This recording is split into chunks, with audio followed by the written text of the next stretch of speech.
none of us gets out of this life alive. But faith says that even on my deathbed, even when I'm taking my last breath, tomorrow's better than today.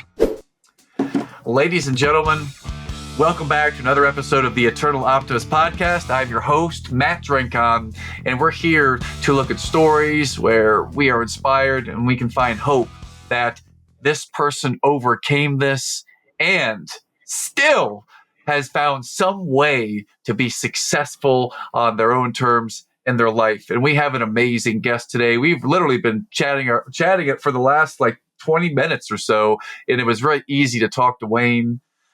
My guest today is Mr. Wagner Jr. He is a high-level business owner, entrepreneur, financial advisor. He's got his hands in a lot of cookie pots. He's leading a lot of people in a lot of ways. And I feel like my emotional intelligence has already leveled up even more, which is great because I'm really, really good at emotional intelligence. As I say that, everything we talk about, there's a grain of seriousness, but also we can have fun while we're doing this, team. Without any further ado, I want to welcome my dear guest, Mr.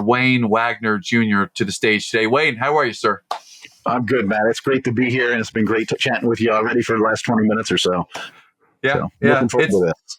It's been good. And we like to kick things off and share with our audience a little bit of context as to who's speaking.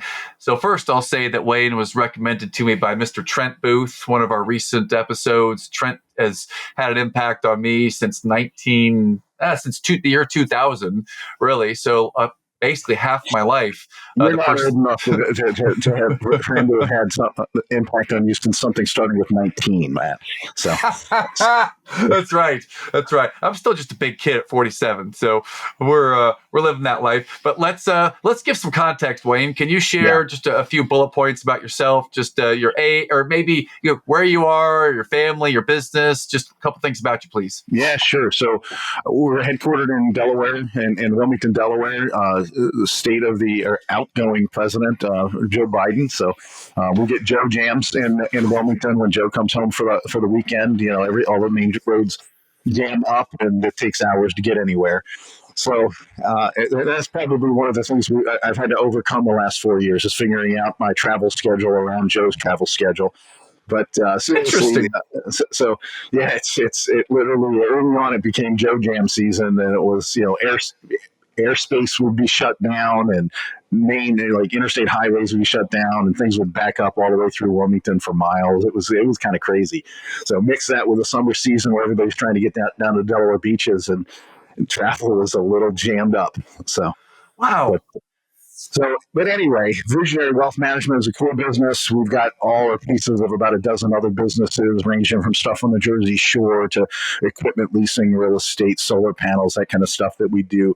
Core business is wealth management for first-generation wealth accelerators. And we say wealth accelerator because if you're first generation, we do not want the wealth to end with you. We want to accelerate the wealth.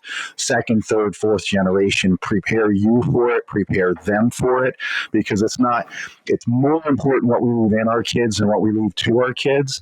But when we can do both, when we can leave wealth and experience and expertise and emotional intelligence when it comes to money, man, there's magic that can happen when we're thinking 2 and 3 and 4 generations deep, not just to leave spoiled kids and spoiled grandkids and great grandkids, but the positive philanthropic impact we can have on the world by accelerating wealth over 2 or 3 generations. So that's how we think, that's how we function, that's how we coach our clients.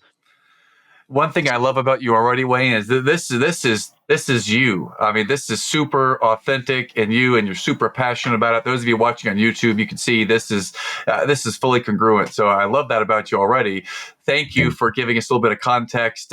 What's the family situation? I think are you married, kids? Yeah, married 30 years this year. Just married, just celebrated 3 years with May, my high school sweetheart. Yeah, so we started dating my senior year of high school. I broke up with her the next year when I was going to college because, I was going to college, the land of milk and honeys.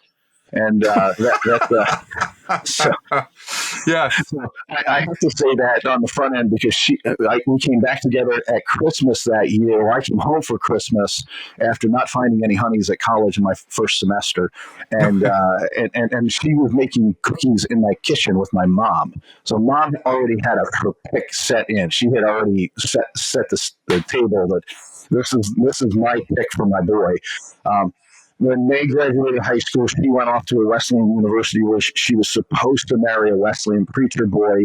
And a year in, she was telling all her girlfriends about every guy she dated. She was comparing to me, and one of her roommates finally said, "Why don't you just go back and date Wayne?" And then the rest was history. So we each tried to go find if each other was the best we could do. And the answer 40 years on is yes, this woman is absolutely the best I could, should, and will ever do. So CJ is our eldest. She's 23. She just joined me at Visionary Wealth this year. Bryce is 20. He's running a Ben and Jerry's and helped us put together a $5.5 million sunglass business acquisition last year. So both of the kids are incredibly ahead of where May and I were at 20 and 23. CJ is about 49 days out from getting married. So we are writing checks furiously and planning aggressively for what will, I only have one daughter, so we only have to, God willing, we only have to do this once. And so it's going to be a big one. I'm just glad that my wife and daughter didn't get the one thing they really wanted. They wanted a fireworks display at the end of the night, and they didn't get that. They didn't get it because the fire department said they couldn't shoot off the fireworks in the area that the venue is. So, so they had to get a little more creative than actual fireworks. So. Wow, that's a lot going on in life right now, and kudos to you, my friend. So let's take it on to. I know that you can go deep, so I'm going to challenge you to go as deep as you're comfortable with here with our question. And we like to kick things off and ask, what's the hardest thing that you've had to endure or overcome in your life? So I'll ask you that question and give you the carte blanche freedom to go from yesterday or go from birth or just anywhere in between. What's that thing that stands out is that was incredibly difficult at that time in my life. Yeah. Let's say, Wayne. Well, I think there's two really. One is both of them are kind of long-term pain points. The first one would be when I was about 35. The only Christian school, the only private school in the county we lived in, the school that May and I had both graduated from, was going to close, and I put together a business plan to take that school out from under the church, set up a nonprofit, and operate as a separate standing entity. In my naivete, I thought I could put in, $50,000 to $75,000 a year, stabilize it within 5 years, and get it going. So 13 years later, after we had spent $6.5 million worth of our wealth or our income and really bankrupted ourselves 20 times in the process, the school failed and closed in 2020. So, not for lack of trying, not for lack of effort, but just could not find a model.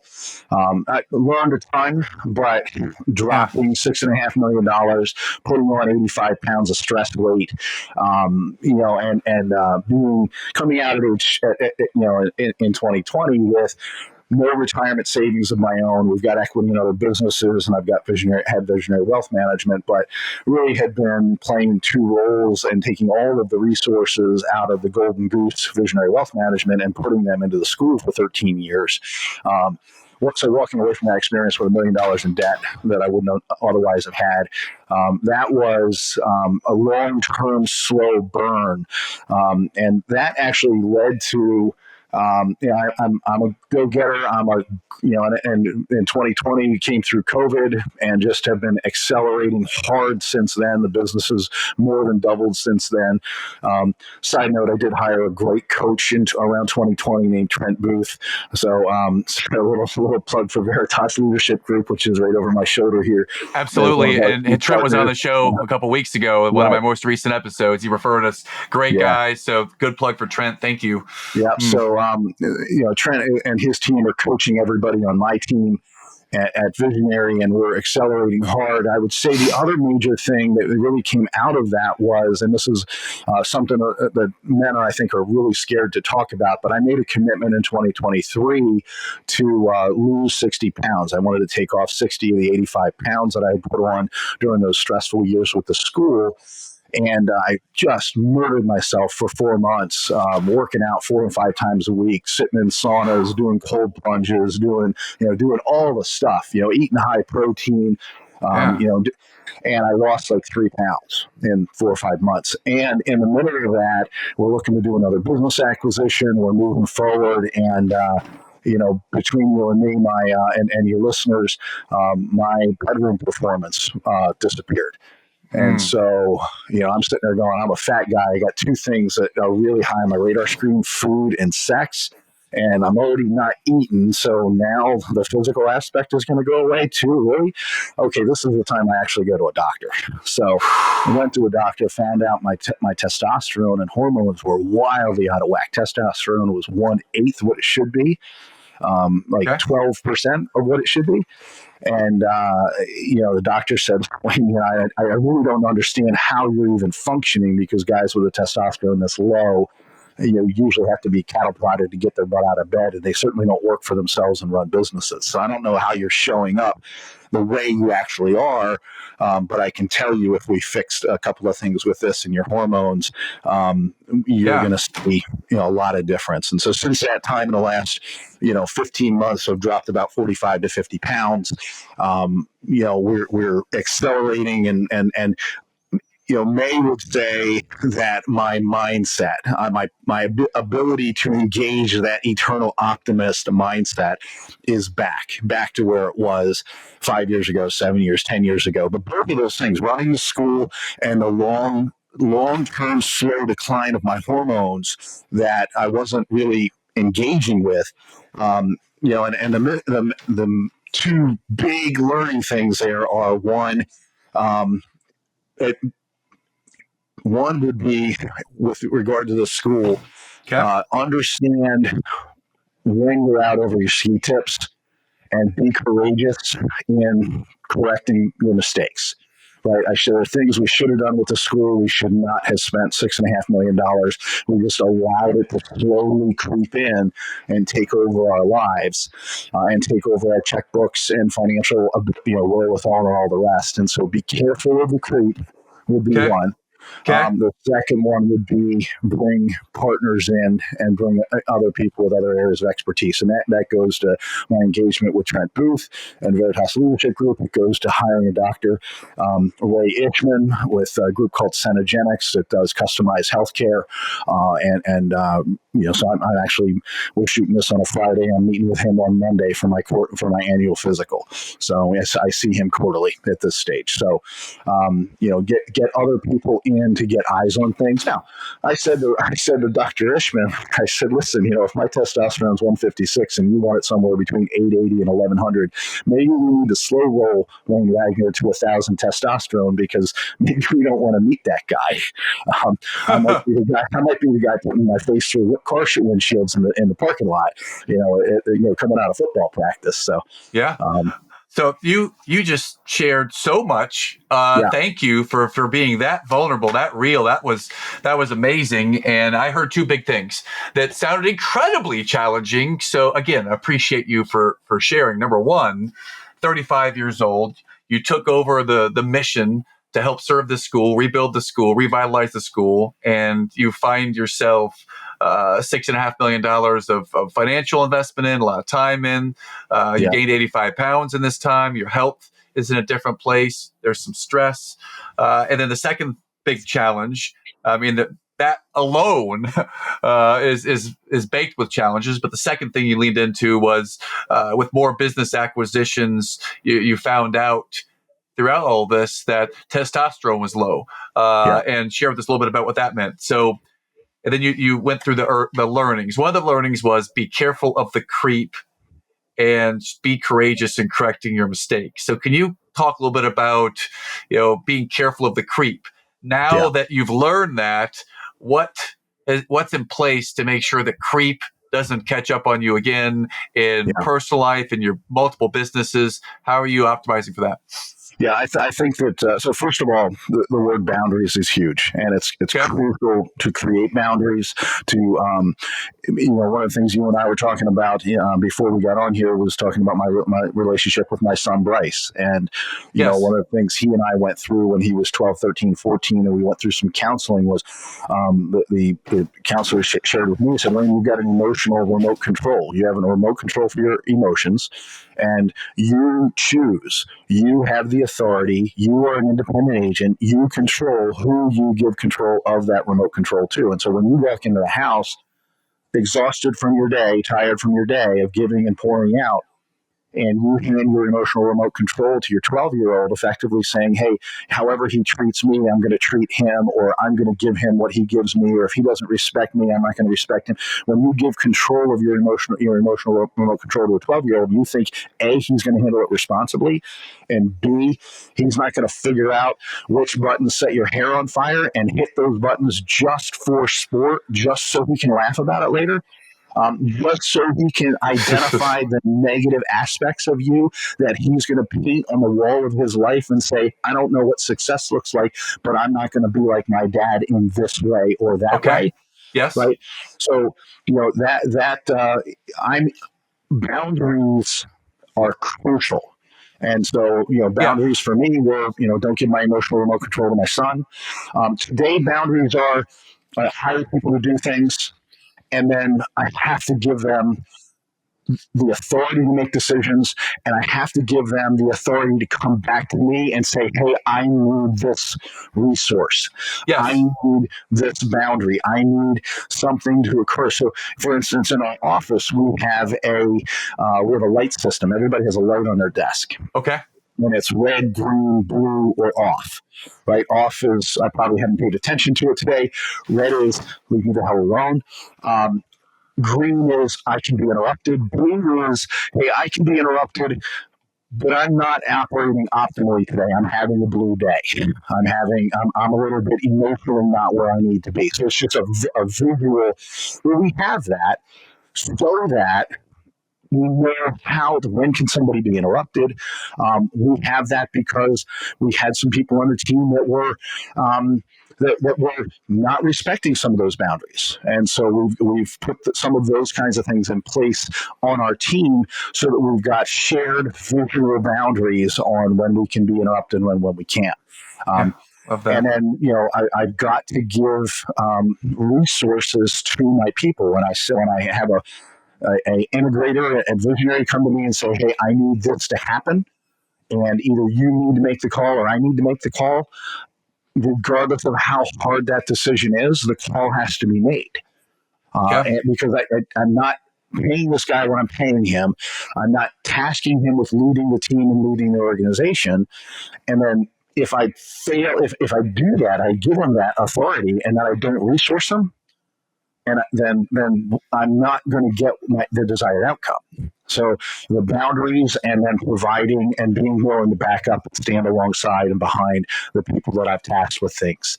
Because they'll be more courageous, right? So, Gary Vaynerchuk says, never expect an employee to be as passionate about your business as you are. And that's absolutely true. But the other side of it is when you hire people you can trust in your business, yes, when they say they need something, you've got to be able to tell. I mean, they could say we need taco bar every Tuesday, and maybe we need that, maybe we don't. That's up for discussion, up for debate. But when somebody, if you're asking somebody to schedule your podcast episodes, and they say, "Hey, I need a laptop and I need an email address," those are reasonable things to ask for, right? Yes. So we got to give our team players the things they need to succeed. So. Is there a specific place right now that you can point to and say, you know what, I'm aware that there could be some creep coming here in this boundary, so I've got to go relook at the boundary and make sure I'm setting it. Is there something that you're actively working to improve on right now in the practice? Actually, yes. and we've already made a decision about some of this, but Okay. so allowed some creep in our marketing over the course of the past 2 years. Okay. And here's what I mean. So marketing should be getting our message out to the world, and it should be inviting people to engage with us in some form or fashion, whether that's social media, whether it's a phone call, whether it's a webinar, whether it's a podcast, whatever it is. In some of our marketing, we had some creep, and the creep came in two ways. One was we started doing an impact report that really was a rah rah. Hey, look at us! Hey, we took the team on this trip. Hey, we gave money to this charity. Hey, we had this event where we gave money to charities of our clients. It was a little too much. Hey, look at us, kind of bragging about what we've Okay. done, as opposed to just inviting potential clients and prospects to envision more. And then let's ask you to engage with the content where we're educating you about how to envision more. So that was one. And we also do a Giving Tuesday event where we pull names out of a hat and we give money to like 15 charities that are designated by our clients. So our clients will say, hey, I'd like, my favorite charity is XYZ. And we get some great feedback out of that, but we could made too much of an event out of it. We were doing a live Facebook. And again, it was a little bit too, look at us, look at us. And Okay. so we're making. So I view that as some creep, and in reflection, we're backing off of a couple of those things right now. So and Thank other you. than that, I don't have high priority or high profile things. We've got too much creep in right now. No, this is great in the business world. And from that lens, you've shared challenges, you've shared like real time where you vision that creep is going in. So it appears as though you have a coaching team working with you to help battle that creep and help keep that out. And you have a doctor for personal health. Can you talk about the personal health aspect? You had a goal to lose 60 pounds in 2023. You lost 3. And then you went deep with a doctor. And I think you said that you're about 45 pounds. Was it 45 pounds? Yeah, 45 pounds down. Yep. Yeah. Yeah. So what changes were made for you to actually get the 45 pounds down, and how are you sustaining that? Yeah, and 45 pounds is kind of like throwing half the lures in the deepest part of the ocean. It's a good start, right? So, Yes, or half the politicians. That's an exceptional start, man. That's an exceptional start. So Don't get me started on the politicians right now. I'm getting hit. I don't know if we want to go to that. In fact, let's go there for a minute, because you said the word, and you mentioned that President Biden earlier. I am getting hit with politician stuff all the time in every capacity, and maybe it's the algorithm. I don't know what it is, but right now on Twitter and on my YouTube, I'm getting hit with political stuff all the time. Yeah. How do you safeguard your own mental health so that you're not down that rabbit hole and just angry and divided all the time? If that's the right question. Yeah, so I came out of fundamental Baptist Christianity. So I was a fundamental Baptist growing up. And, fundamental Baptists are going to be the folks that are sitting in the mirror-lined room in heaven that people are going to ask St. Peter, hey, who are the people in that room over there with mirrors on every side? He's going to say, those are the fundamental Baptists. They think they're the only ones here. That's the world I grew up in. And I grew up in that world during a time in history where there was this incestuous relationship between American Christianity and patriotism. It was the Jerry Falwell, and when you think about this, you think about the insanity, the genuine insanity of Jerry Falwell publicly advocating and going after and supporting Ronald Reagan, a guy who was not that different from Donald Trump in terms of his personal morals. Fair. And yet, I mean, my parents' generation looked back on the 3 members of the Holy Trinity of Jesus Christ, Jerry Falwell, and Ronald Reagan. Okay. And so coming out of that and growing, I mean, that's why we have in the Christian faith, we have all of this deconstructionism going on. Kids are growing up and deconstructing and stepping away from their faith, when really, if they would have a more fundamental conversation with themselves, hey, you don't need to deconstruct the faith. You just got to lobotomize and cut down the center, the patriotism from the Christianity. You keep Okay. the faith, lose the incestuous relationship between the patriotism and the faith. Okay. And so, how do I keep Intriguing. myself sane? Number one is a faith basis that, I mean, the title of your podcast is The Eternal Optimist. Sir. Not one of us will get out of this life alive. But a faith construct says that even on your deathbed, even when tragedy strikes, even when disease takes a loved one, faith says the best is yet to come. And if we live with that mindset, if we live with that in mind and really solidly in our bones, that this life is a stewardship that I am given to take care of, to oversee, to leave an impact, to hopefully share and spread good in the world. And then one day my life, scripture says, like a vapor will be gone. Okay. And I will give an account.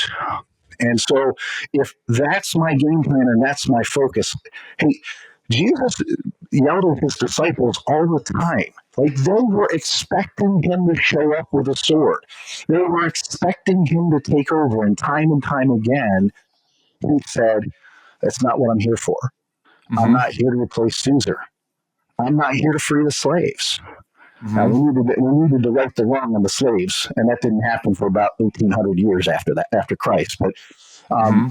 the bottom line is that we have got to have a vision for our future, a vision for heaven and hell and eternity that is separate from who sits on some earthly throne or in some presidential suite.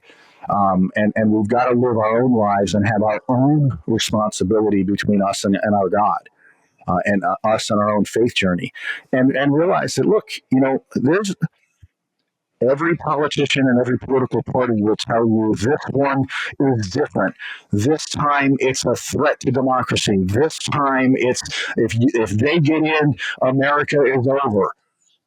Mm-hmm. This is just what politicians do, because they're after one thing. They're only after the power.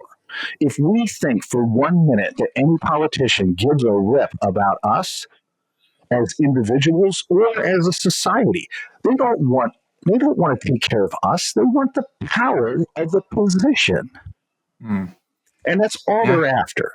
And once we get that through our heads, then we can figure out just how lonely those kinds of roles are. Okay. Just how flawed. When you've had to sell a piece of yourself everywhere you went to buy just enough votes, to build just a big enough tent, and pull just enough people that, left alone, these people would hate each other. Mm-hmm. I mean, and you can see it on the right and the left. In pursuit of a bigger tent, they put together groups of people. They cobble together and hog tie and strap together groups of people for a voting block. Mm. Yet on the street, these people would look at each other with disgust and disdain. But somehow, under the umbrella of this politician or that politician, we all have to carry this banner and get them across the finish line. Yes. And it's And so here's what I heard from the beginning of this tangent that we've gone on about politics. When you talked about the fundamental, the Jerry Falwell, Ronald Reagan, God Trinity, when we went down that path, what I heard is that when your faith or when your mindset is set on, well, call it eternal life or call it the way that you want to live, the principles and values that you stand for. When you can live that way and believe that way, then these other things are more of a distraction than anything else. And that's right.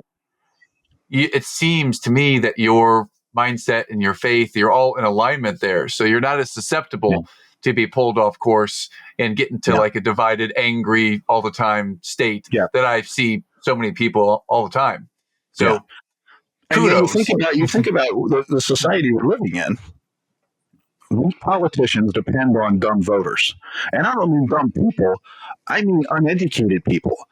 We turned public education over to the government 60 or 70 years ago, and things Mhm. haven't gotten any better.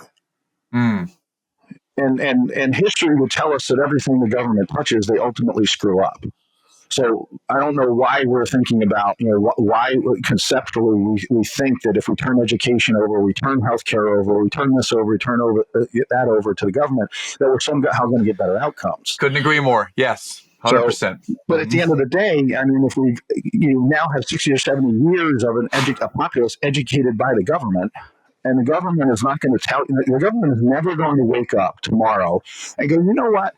We should talk about all the mistakes the government's made in government schools. You mean have a feedback and accountability like we do in business, like we do in our family dinner table, like that?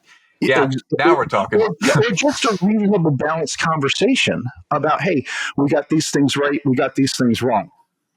I go one step deeper. The Democrats have got these things right. The Democrats have got those things wrong. The Republicans have gotten these things right, but they've gotten those things wrong. The ability to critically think through and logically discuss Yes. agreeably without taking up arms or rocks or smoke grenades or anything else Yes. against our neighbors. 100% agree. And to be able to ask the questions out loud and own it and be accountable for it. 100%. I believe we're in alignment, and I want to pause on the politics stuff because we can be there for a long time, and I'm with you. But the answer might be, how are you, friends out there listening? How are you maybe insulating yourself from the vitriol that might come from that, and having your own peace of mind? But second, how might we as leaders be accountable and be able to have open conversation, open dialogue? If they ask a question, not just go to rocks and stones and vitriol, but be able to answer the question, have a conversation, and share your opinion. So absolutely. If we can move back to something far more important and interesting, let's go back to the health journey. So somehow, some way, you have found a way to lose 45 pounds. I don't want to let that go. That is amazing, my friend. So kudos. How did you do that? And how have you kept that? And how are you sustaining that? Yeah. So on my side, there were a few different hormone things that were really off with me. Testosterone was one of them, but I was chronically vitamin D deficient. A couple of things like that. Once as we corrected some of that stuff, it got a lot easier for me because I'm a stress eater and an anxiety eater, right? And so when I'm and look, I think all of us have our vices, to one degree or another. But if you live a high stress life, if you're going to be an entrepreneur, if you're going to run businesses, have accountability in a lot of areas of your life, right, the water balloon of who you are gets squeezed in so many different areas that excesses pop out somewhere. And for me, it's sex and food. And my wife is the unfortunate outlet for one of those. Food is the other one. And so, and so for me, it's, hey, I had a bad day. One of those two or both. Hey, I had a great day. Let's celebrate. Let's have one of those or both. So it's highs and lows, and we spend so little time actually in the middle, but I spend very little time not wanting to chase one of those. And so, but that, my emotional ups and downs, once we normalized some of the hormone stuff, gave me the ability to emotionally function more in the middle. And that gave me a lot more impulse control, a lot more ability to think through, not just get, to the last Pringle in the box and go, I thought I was going to eat like 3 of those, and it's I'm at the bottom of my first box and looking for a second one. So relate. It's given me a lot more ability to function and control my impulse control, and that's been really helpful. And then focusing on disciplines like, hey, now that your body's lost some weight, you can exercise a little more. So let's exercise a little more. Let's make sure you're getting the right amount of sleep. That's got to be 7 or 8 hours on average over the course of a week. Not going, and then for me, I would have insomnia periods when I was not doing well, where I'd wake up at 1 or 2 and I'd be up till 3 or 4. And so, then I wasn't getting 7 or 8 for sure. And I was getting to 2 o'clock in the afternoon the next day, just completely wiped out. So for me, having some accountability with a physician, getting some of the hormone stuff worked out, and then now it's put me on a journey to be able to do some of the more important disciplines of moderating my eating, getting more exercise, making sure I'm managing my sleep better, those kinds of things. And that all puts me on a better path. And now I can make incremental improvements. I don't have to make massive improvements. I can make incremental improvements and continue cutting off a few pounds a month and continue on this journey of getting better, incrementally better. So, wow, so much wisdom there. Thank you for that way. And that was awesome to hear that if at first you don't succeed, you'll come back and try again. You tried again differently. You enlisted a team of a doctor. You enlisted that accountability for one. Number two, you went through a different lens. You went through the lens of the chemistry inside of your body rather than just willpower or just change your habits. Very practically, you went there and you found that there was a vitamin D deficiency, and you've corrected that, and you've corrected a testosterone deficiency. So you've done a couple of chemical things in your body that your doctor advised, and now that's empowered you to be there. So it wasn't just use your willpower and discipline to not eat Ben & Jerry's. Because, by the way, I see your Ben & Jerry's. I see the sign up there. And that would be one of the things for me. Man, that half-baked and fish food, man, that night sometimes, I got to watch out. Yeah. So you've been able to right the ship there. So kudos on overcoming and still battling as you overcome the school opportunity that you learned from at the age of 35, and now with physical and mental health. So, man, that was a lot. It's good stuff, man. I hope this can be valuable to somebody who's listening. And it's the health journey for men. I think that look, I'm a Gen Xer. I almost cut my index finger off playing with a rusty pen knife when I was 13.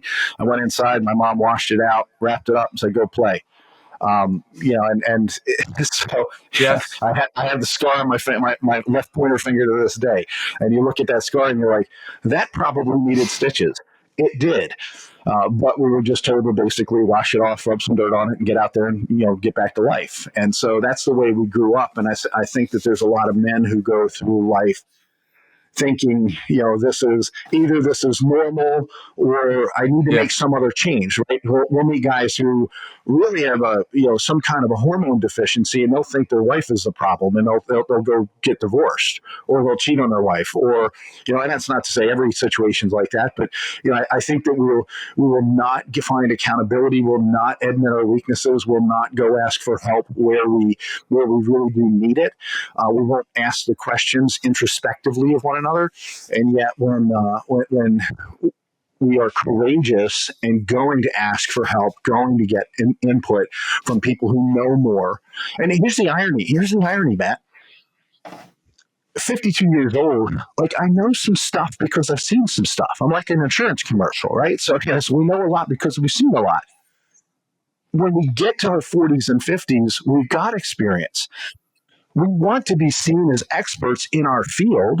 We want to think we know a fair amount because we've been doing something for 20, 25, 30 years. Yes. But we undervalue or undercalculate how much value can be added if we're willing to go ask someone who spent 15 or 20 or 30 years doing something else how they can add value to our journey when they bring all of their superpowers.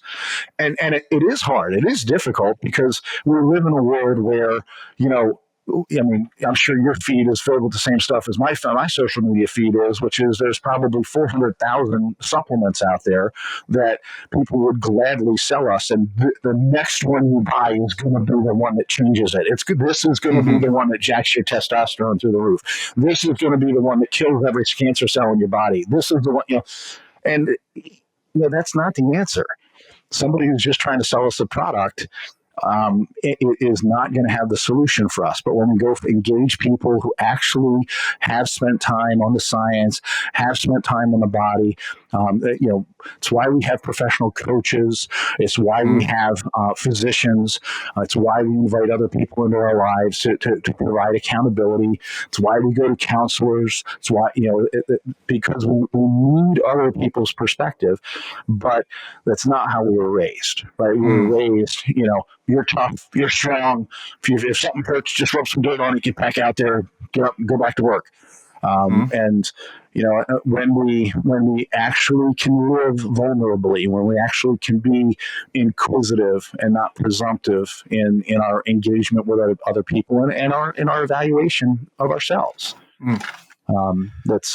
then we can get the help that we need. This has been great to learn with you and to drink from this wisdom. So thank you for that, Wayne. I'm curious if our listeners want to find out more about you and connect with you. Where are you in social media and where's your website? Just give us the goods there. Then we'll talk about your book. Yeah, sure. So visionarywealth.com is the key website. I'm on LinkedIn a lot and Facebook personally and through Visionary Wealth. We do some Instagram stuff. I'm not on Instagram, but I have somebody who does Instagram. I don't do Twitter or X at this stage, but those are the key places you can find me. And Wayne at visionarywealth.com is a real easy email address. Visionary spelled with a Z, so VIZIONARY. So Visionary Wealth with a Z, visionarywealth.com. And we can find Wayne on LinkedIn. And Wayne, if I am, let's just say that we're talking to an audience of who might be an ideal client for you. Who is the person or the group that you serve in your wealth management practice? Yeah, a lot of our clients, just by happenstance, are in the pharmaceutical industry. And the reason that we spend a lot of time with folks in the pharmaceutical and executives in the pharma space is that, we find them to be really loving, generous, authentic people who are committing their careers and their lives to finding medicines that are going to improve outcomes for patients. So, sure, there's people on the sales teams that have got a job to do and that kind of stuff, but the entire industry is built to improve outcomes for patients. And so we find an altruistic group of people there, first of all. And then second of all, there's a lot of money in that space. And so there's a lot of people who are building first generation wealth and are just starting to dream about, hey, what could this look like second generation, third generation? Where I think I'm on a track. Our ideal prospect is someone who's in their early 40s to early 50s with a $1.5 to $3 million net worth and 10 years or more to run before they're going to hang up their skates. Because that's where they're outgrowing the roommate in college that's managing some money. That's where they're outgrowing the guy down the block or the neighbor who's managing some money or sold them some life insurance or set up a college account. And what we're able to do is to take all those product sales and start putting an actual cohesive plan together.